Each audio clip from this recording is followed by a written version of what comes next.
సినీ ప్రపంచం. నేను మీ హేమమాలిని. మరి ఇవాల్టి సినీ ప్రపంచంలో ఏమేం అప్డేట్స్ ఉన్నాయో ఇప్పుడు చూసేద్దాం.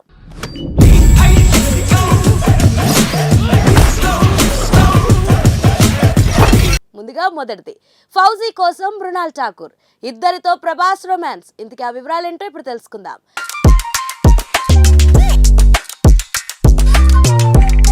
రెబల్ స్టార్ ప్రభాస్ వరుస సినిమాలతో దూసుకుపోతున్నాడు.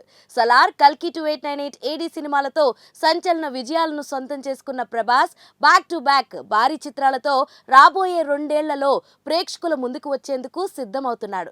ఇప్పటికే మారుతి దర్శకత్వంలో రూపొందుతున్న రాజాసాబ్ సినిమాపై అంచనాలు భారీగా ఉన్నాయి. ఇటీవల విడుదలైన పోస్టర్ గ్లిమ్స్ తో అంచనాలను అందుకునే విధంగా సినిమా ఉంటుందనే నమ్మకం కలుగుతుంది. ఒకవైపు రాజాసాబ్ సినిమా చేస్తూనే మరోవైపు హను రావుపూడి దర్శకత్వంలో ఫౌజీ సినిమాను మొదలుపెట్టాడు. ఇటీవలే పూజా కార్యక్రమాలు జరుపుకున్న ఫౌజీ రెగ్యులర్ షూటింగ్ కార్యక్రమాలు ప్రారంభమయ్యాయి. ఇటీవల 2 వారాల షెడ్యూల్ను దర్శకుడు హను రావుపూడి నిర్వహించాడు. తదుపరి షెడ్యూల్ కోసం ఏర్పాటు చేసుకున్నాడు. ఫౌజీ సినిమాలో ప్రభాస్ కు జోడీగా సోషల్ మీడియా స్టార్ గా గుర్తింపు దక్కించుకున్న ఇమాన్వీని ఎంపిక చేయడం జరిగింది. పూజా కార్యక్రమాల్లో ప్రభాస్ తో కలిసి ఇమాన్వి పాల్గొనడం అందరూ చూశారు. తాజాగా అందుతున్న సమాచారం ప్రకారం ఫౌజీ సినిమాలో మరో హీరోయిన్ పాత్ర ఉంటుందట. ఆ పాత్రను మృణాల్ ఠాకూర్ పోషించబోతుందనే వార్తలు వస్తున్నాయి. హను రావుపూడి గత చిత్రం సీతారామంతో మృణాల్ ఠాకూర్ తెలుగు ప్రేక్షకులకు పరిచయమైన విషయం తెలిసిందే. ఆయన అడిగిన వెంటనే ఫౌజీ సినిమాలో సెకండ్ హీరోయిన్ పాత్రకు సైతం ఆమె ఓకే చెప్పినట్లు సమాచారం అందుతుంది. హను రావుపూడి దర్శకత్వంలో వచ్చిన సీతారామం సినిమాలో మెయిన్ హీరోయిన్ గా మృణాల్ ఠాకూర్ నటించగా కీలక పాత్రలో నేషనల్ క్రష్ రష్మిక మందన కనిపించిన విషయం తెలిసిందే. సాధారణంగా ఇద్దరు హీరోయిన్స్ తో హను రావుపూడి సినిమాలు చేసేందుకు ఆసక్తి చూపిస్తాడు అనే టాక్ ఉంది. అందుకే ఈ సినిమాలోనూ ప్రభాస్ కి ఇద్దరు హీరోయిన్లను నటింపజేస్తున్నట్లుగా వార్తలు వస్తున్నాయి. ఇప్పటి వరకు ఫౌజీకి సంబంధించి హీరో హీరోయిన్ వివరాలు తప్ప మరేవి అధికారికంగా బయటికి రాలేదు. టైటిల్ తో పాటు సెకండ్ హీరోయిన్ మృణాల్ ఠాకూర్ వార్తలపై దర్శకుడు హను రావుపూడి క్లారిటీ ఇవ్వాల్సిన అవసరం ఉంది. త్వరలోనే అన్ని విషయాలపై స్పష్టత వస్తుందేమో చూడాలి. ప్రభాస్ ను ఆర్మీ ఆఫీసర్ గా హను రావుపూడి చూపించబోతున్నాడు. తన గత చిత్రం సీతారామంలోనూ దర్శకుడు హను హీరో దుల్కర్ సల్మాన్ ను ఆర్మీ జవాన్ పాత్రలో చూపించిన విషయం తెలిసిందే. ఫౌజీ సినిమాలో సుభాష్ చంద్రబోస్ రిఫరెన్స్ ఉండే అవకాశాలు ఉన్నాయనే పుకార్లు షికార్లు చేస్తున్నాయి. అసలు విషయం ఏంటి అనేది తెలియాల్సి ఉంది. మరోవైపు ప్రభాస్ సలార్ 2, కల్కి 2 సినిమాలకు సిద్ధమవుతున్నాడు.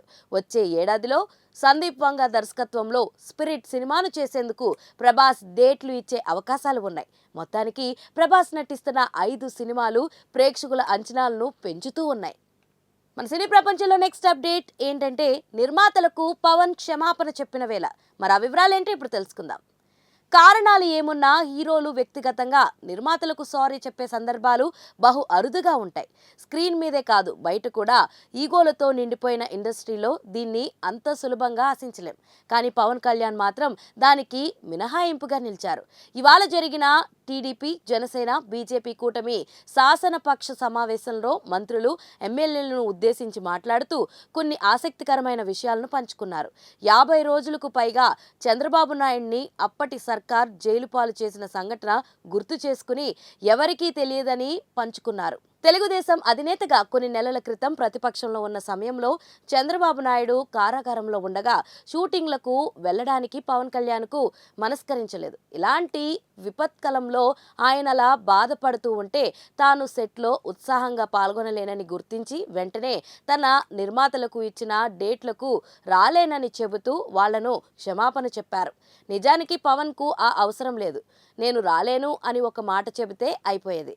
అంతటి ప్రొడ్యూసర్స్ అయినా సరే అనడం తప్ప ఏం చేయలేరు. కానీ వాళ్ల సాధక బాధలు తెలుసు కాబట్టే పర్సనల్గా తన నిస్సహాయత వ్యక్తం చేశారు. ఇప్పటిదాకా తాను ఒకరికి క్షమాపణ చెప్పనని పవన్ కళ్యాణ్ బహిరంగంగా పంచుకున్న సందర్భం ఇదే మొదటిసారి కావచ్చు. ఇంకోవైపు చంద్రబాబు సైతం పవన్ ని పొగడతలతో ముంచెత్తడం విశేషం.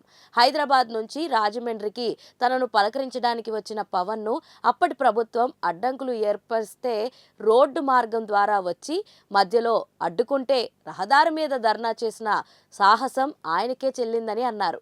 పోరాట యోధుడిగా ప్రశంసలు గుప్పించారు. సినిమా కన్నా రాజకీయం, ప్రజాసేవ తనకెంతో ముఖ్యమై పవన్ కళ్యాణ్ మరోసారి ఈ ఉదంతం ద్వారా చాటినట్లు అయింది. మన సినీ ప్రపంచంలో నెక్స్ట్ అప్డేట్. ఒక పనితో మా కష్టం బూడిదలో పోసిన పన్నీరు. ఇందుకు ఆ వివరాలేంటో ఇప్పుడు చూసేద్దాం.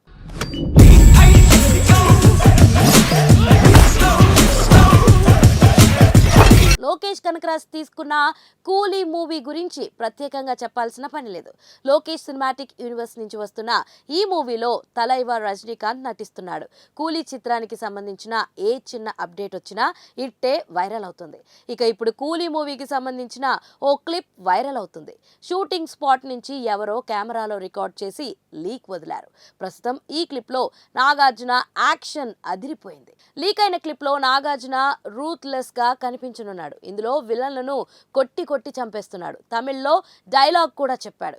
ఇక ఈ క్లిప్ ఇలా క్షణాల్లో నెట్టింట్లో వైరల్ అయింది. దీనిపై లోకేష్ కనకరాజ్ బాధపడ్డాడు.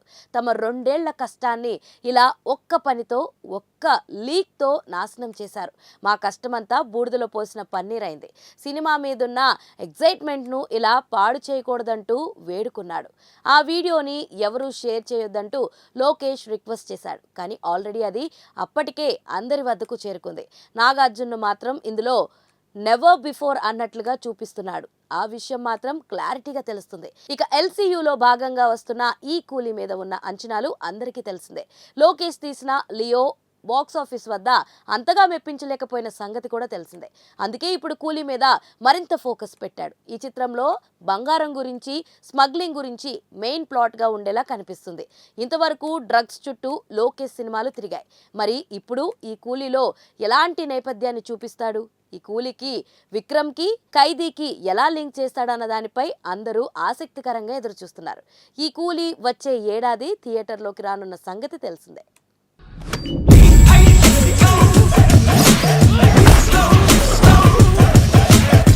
సో చూసారు కదా, ఇదండి ఇవాల్టి సినీ ప్రపంచం. మరొక ఇంట్రెస్టింగ్ ఎపిసోడ్తో మళ్ళీ కలుసుకుందాం. అప్పటి వరకు చూస్తూనే ఉండండి పూరా local. This is your Hemamalini signing off. Bye.